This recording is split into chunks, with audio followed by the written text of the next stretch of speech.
Hi, I'm Dr. Stephen Criswell, co-director of Native American Studies at the University of South Carolina, Lancaster, and I'm going to talk with you today about the traditional arts of the Catawba Nation. There's another talk as part of this series that goes in depth about the Catawba pottery tradition, but I would be remiss if I didn't mention pottery here at the beginning. I've given you an image here of a Snake Rebecca picture by the late Georgia Harris. Miss Harris was a amazing Catawba potter. She passed away in the late 1990s, but before she did, she was awarded a National Heritage Fellowship from the National Endowment for the Arts. This is a program that recognizes traditional artists throughout the country, and Miss Harris is one of the few artists from South Carolina who've received this award. And she was an amazing potter and a great influence and a great teacher. And in fact, her grandson, Bill Harris, is chief of the Catawba today and is a fine potter in his own right. And so oftentimes when we think about the Catawba Nation, the first thing we think about is the pottery. It's the oldest continuous pottery tradition in North America. It's beautiful work, and it's something to be celebrated. But in addition to the pottery, the Catawbas had a number and still have a number of other traditions that we can talk about. Pottery making was one of a wide variety of traditions handed down through generations of Native Americans, and among the Catawba, pottery was one component of their material cultural traditions, along with blowguns and other weapons, baskets, clothing, housing, foodways, traditional medicine, and we can add to this oral traditions and belief traditions and other tenacious traditions. So the Catawbas lost many of their traditions over the years, but there are certain ones that have been tenacious. The pottery, first and foremost, perhaps, but there are others as well. Some traditions have been lost and recovered. For example, the language.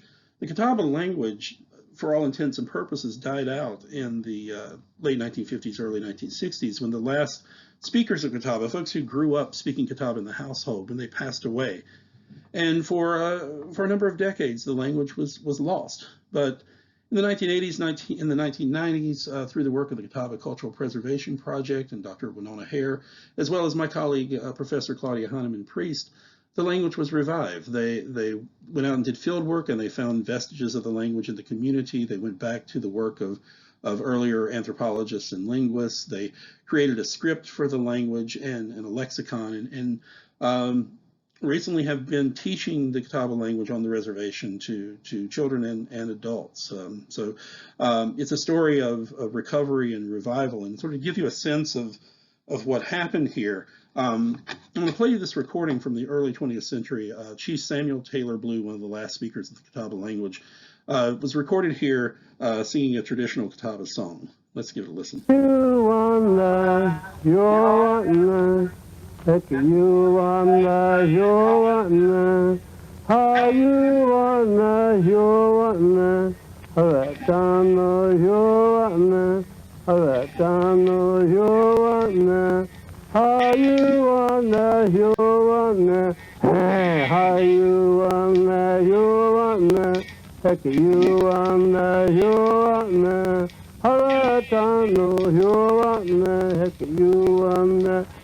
Corn dance song.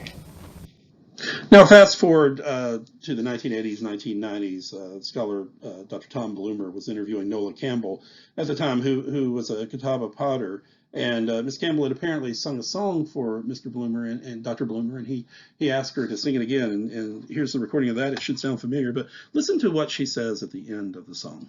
Hi, you want me, you want me, heck you want me, you want me, heck you want me, you want me, hey you want me, you want me, heck you want me, you want me, and that's enough. I don't know what it means now. Yeah. I don't know a bit more than the man in the moon does. He might know, I don't know. I thought it was silly. That's how come I didn't want to learn this stuff.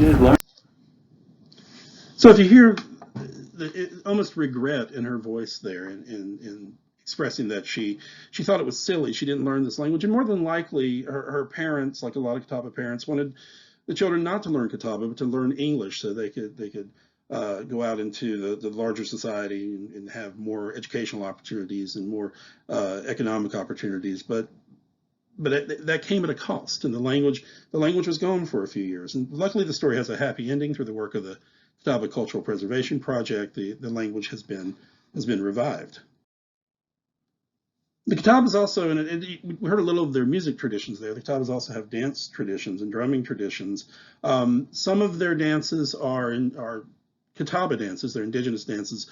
Many of the dances the Catawbas perform today are what we would call pan-Indian dances. These are dances that have been influenced by other tribal groups, other tribal dances, other traditions, and often this influence and exchange of styles and so forth comes at powwows, these large native celebrations that are often intertribal, and different groups bring their dancing and their drumming and their singing. Often there are competitions, but there's also a lot of influence going on. And so what I want to show you here is a Catawba dance group performing one of these powwow dances or pan-Indian dances at a performance at USCL in 2007.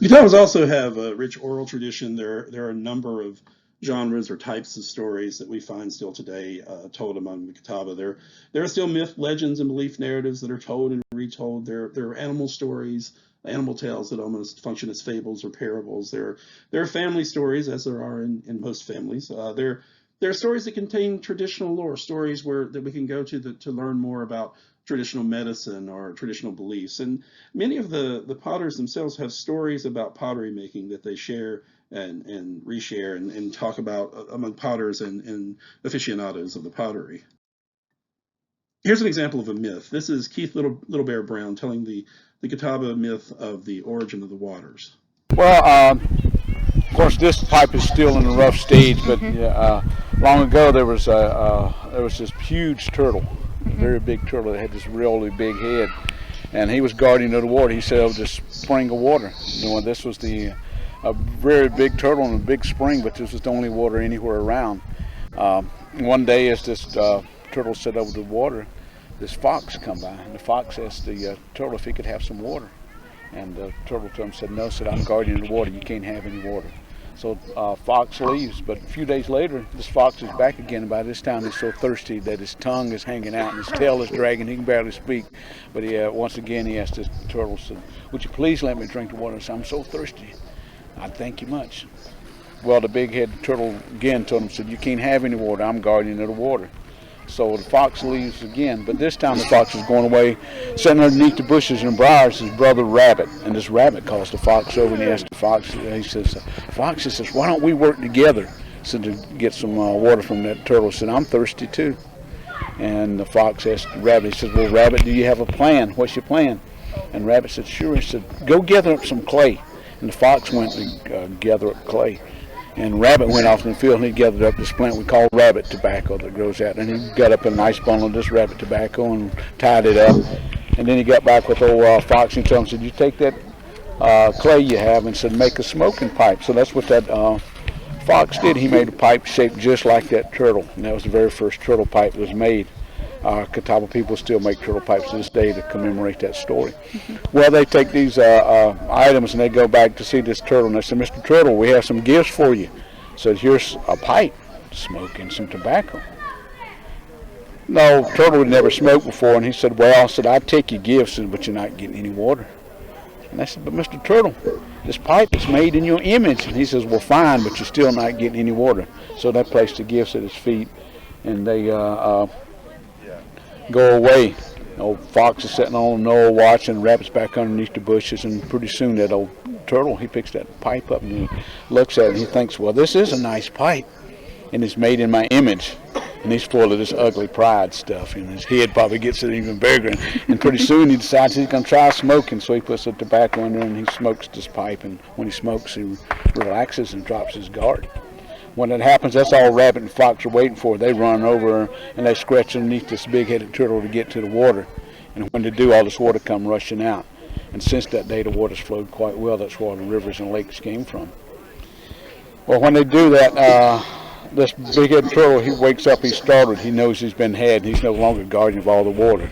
And what happens when you walk up on a turtle? What do you do most of the time? It sinks its head in. Yeah, because he's ashamed. And that's the same thing that happens to us in life when we, think we're the most important thing, and we don't want to share what we have with our friends, our families, our neighbors, our communities. Then the spirit within us dies, and we become withdrawn into ourselves.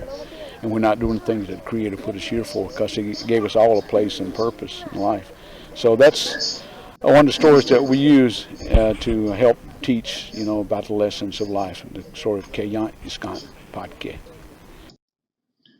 And like most communities, the Catawbas have ghost stories. This is a story that was collected in the 1930s by the anthropologist Frank Speck, and he was told, "My mother told me that she and my father were standing outside the door one evening just after sunset, and from across the river where there used to be an ancient Indian village, they could hear somebody drumming very hard and people dancing and singing, but there was nobody over there where all the noise came from."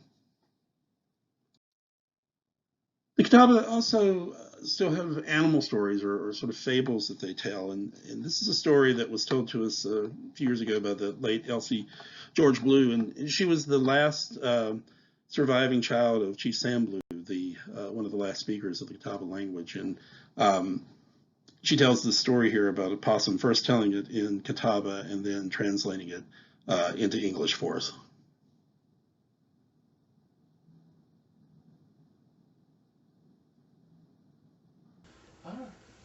But let me tell you just a story about, my daddy told me a little story about in the Indian language.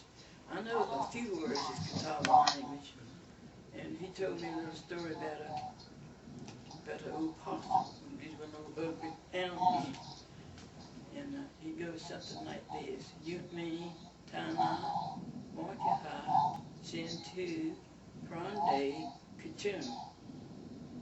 And it said it was a possum laying upon the limb of a tree looking over a little branch of water running down. And they ugly little things anyway, if you ever saw one, they just grin and look like they're ashamed or something, they're just bad. And he said that possum was laying out on that limb, and he looked down in the water, it was clear, you could see his death. And he saw he was so ugly, so he just fell off in the water, and that's when he said, "Ka-choom."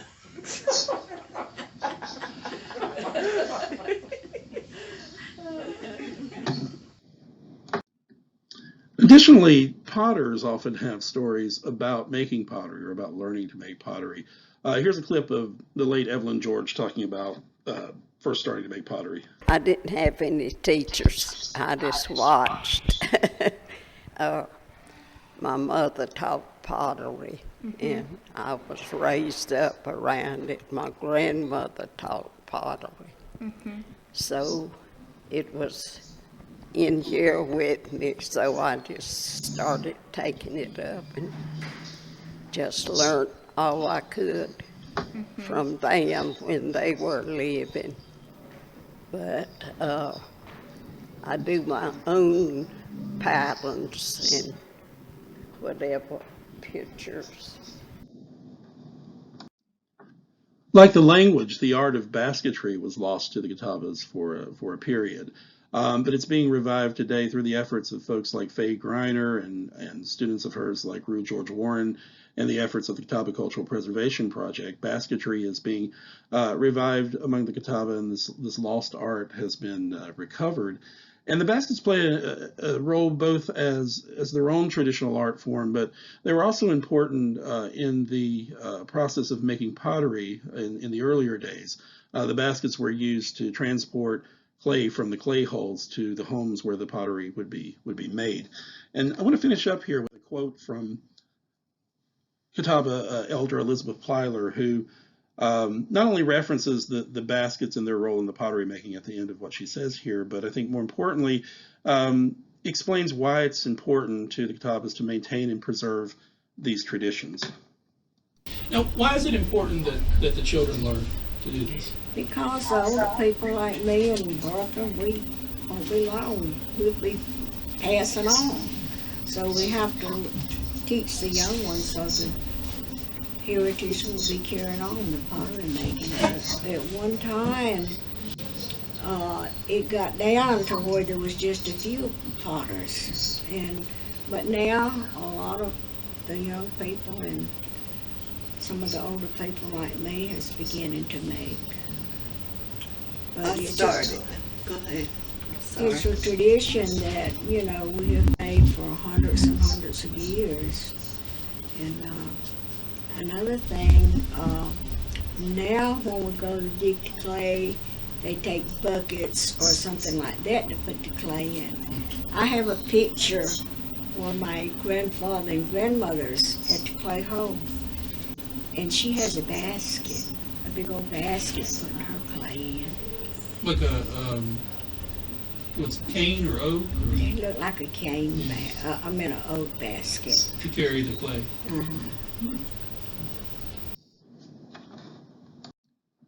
I want to thank the museum for giving me the opportunity to talk a little bit about Catawba Indian traditional art and traditional culture. If you'd like to learn more, I would encourage you to visit the Catawba Reservation and the Catawba Cultural Center when they're open.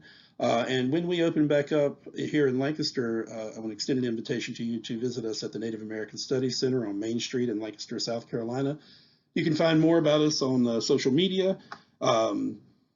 You can go to the USCL website and find more information there about Native American Studies at USC Lancaster. And we also sponsor the Native American South Carolina Archive. The web address is there, nativesouthcarolina.org. And I want to thank the museum for hosting these lectures and for joining us in celebrating Native American Heritage Month. And I want to thank you for your interest in Catawba Indian traditional art and culture.